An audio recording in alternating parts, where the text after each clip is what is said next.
Hola, bienvenidos a Esquina Literaria. Les estoy compartiendo la lectura de este libro de George Orwell, 1984. Estamos en la segunda parte y vamos a leer el apartado número 5. Espero que les guste. Sime había desaparecido. Una mañana no acudió al trabajo.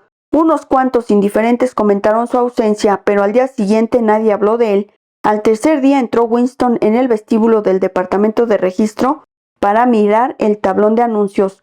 Uno de estos era una lista impresa con los miembros del comité de ajedrez al que Sime había pertenecido. La lista era idéntica a la de antes, nada había sido tachado en ella, pero contenía un nombre menos. Bastaba con eso. Sime había dejado de existir, es más, nunca había existido. Hacía un calor horrible. En el laberíntico ministerio las habitaciones sin ventanas y con buena refrigeración mantenían una temperatura normal, pero en la calle el pavimento echaba humo y el ambiente del metro a las horas de aglomeración era espantoso.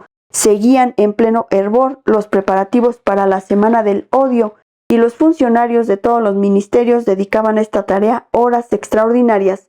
Había que organizar los desfiles, manifestaciones, conferencias, exposiciones de figuras de cera, programas cinematográficos y de telepantalla, erigir tribunas, construir efigies, inventar consignas, escribir canciones, extender rumores, falsificar fotografías. La sección de Julia en el departamento de novela había interrumpido su tarea habitual y confeccionaba una serie de panfletos de autoridades. En la habitación encima de la tienda del señor Charrington, cuando podía ir allí, Julia y Winston se quedaban echados uno junto al otro en la desnuda cama bajo la ventana abierta, desnudos para estar más frescos. La rata no volvió, pero las chinches se multiplicaban odiosamente con ese calor. No importaba, sucia o limpia, la habitación era un paraíso. 4, 5, hasta 7 veces se encontraron allí durante el mes de junio. Winston había dejado de beber ginebra a todas horas. Le parecía que ya no la necesitaba, había engordado, sus varices ya no le molestaban, en realidad casi habían desaparecido. La vida había dejado de serle intolerable, no sentía la necesidad de hacerle muecas a la telepantalla, ni el sufrimiento de no poder gritar palabrotas cada vez que oía un discurso. Ahora que casi tenía un hogar, no les parecía mortificante reunirse tan pocas veces y solo un par de horas cada vez. Lo importante es que existiese aquella habitación. Saber que estaba allí era casi lo mismo que hallarse en ella. Aquel dormitorio era un mundo completo, una bolsa del pasado donde animales de especies extinguidas podían circular. Julia y Winston sabían perfectamente, en verdad, ni un solo momento dejaban de tenerlo presente, que aquello no podía durar. Con frecuencia se entregaban ambos a ensueños de fuga, se imaginaban que tendrían una suerte magnífica, por tiempo indefinido, y que podrían continuar llevando aquella vida clandestina durante toda su vida natural. Los dos sabían que todo esto eran tonterías. En realidad no había escapatoria, e incluso el único plan posible, el suicidio, no estaban dispuestos a llevarlo a efecto. Además, a veces hablaban de rebelarse contra el partido de un modo activo, pero no tenían idea de cómo dar el primer paso. Incluso si la fabulosa hermandad existía, quedaba la dificultad de entrar en ella. Winston le contó a Julia la extraña intimidad que había, o parecía haber, entre él y O'Brien, y del impulso que sentía a veces de salirle al encuentro a O'Brien y decirle que era enemigo del partido y pedirle ayuda. Era muy curioso que a Julia no le pareciera una locura semejante proyecto.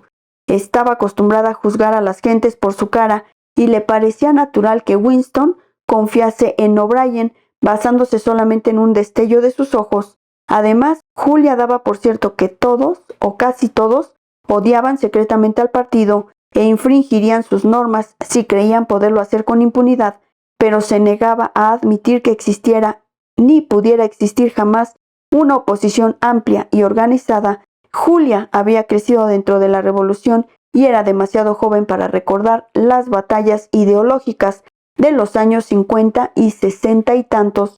No podía imaginar un movimiento político independiente y en todo caso el partido era invencible. Siempre existiría y nunca iba a cambiar, ni en lo más mínimo.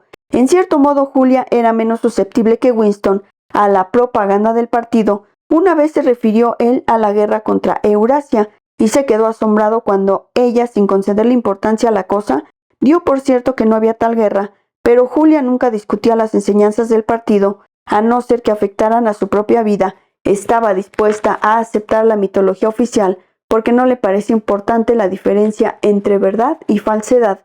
A veces le hablaba a Winston del departamento de registro y de las descaradas falsificaciones que él perpetraba allí por encargo del partido. Todo esto no la escandalizaba. Él le contó la historia de Jones, Aronson y Rutherford, así como el trascendental papelito que había tenido en su mano casualmente. Nada de esto le impresionaba, incluso le costaba trabajo comprender el sentido de lo que Winston decía. ¿Es que eran amigos tuyos?, le preguntó. No, eran miembros del partido interior. Además, eran mucho mayores que yo. Conocieron la época anterior a la revolución, yo solo los conocía de vista. Entonces, ¿por qué te preocupas? Todos los días matan gente, es lo corriente. Ese era un caso excepcional, no se trataba solo de que mataran a alguien. ¿No te das cuenta de que el pasado, incluso el ayer mismo, ha sido suprimido? Todos los documentos han sido destruidos o falsificados, todos los libros han sido otra vez escritos, los cuadros vueltos a pintar, las estatuas, las calles y los edificios tienen nuevos nombres y todas las fechas han sido alteradas. Ese proceso continúa día tras día y minuto tras minuto. La historia se ha parado en seco, no existe más que un interminable presente en el cual el partido lleva siempre razón.